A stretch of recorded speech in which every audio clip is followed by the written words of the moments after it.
Muna kayo sumandali, para po sa kaalaman ng lahat, yung pong ating bell ay darating sa July itong taon na ito.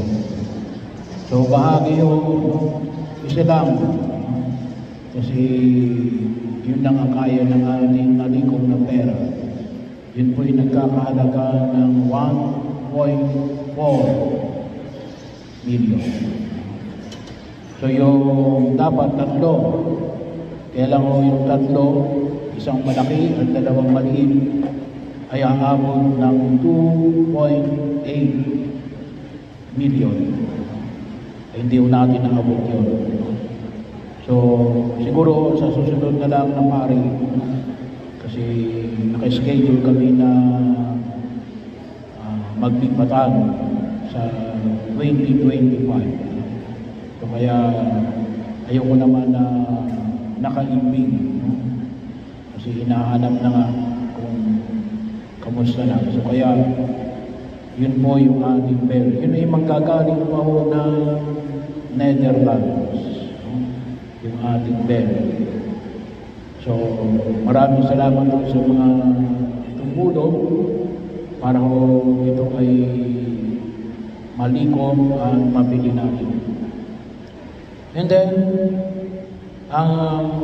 sa January 27, yun po ay araw ng Sabado, at sa mga susunod pang mga Sabado, ay mayroon seminar yung nanais na maging lay minister sa Holy Communion. Yun ay simula ng 8 o'clock ng umaga hanggang 12 o'clock ng tanghali. 8 to 12 ako. So, bagay na kung saan ay pero yun po ay, hindi ako nagkakamali, ay 8 Sabado na gagawin natin.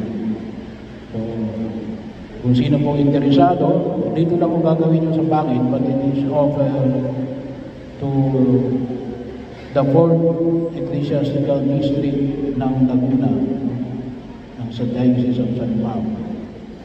Mula ho Luisiana hanggang Mabitang. So muli po, maraming salamat sa inyong patuloy na pagsuporta sa aming mga programa at mga proyekto. Magstay kayo.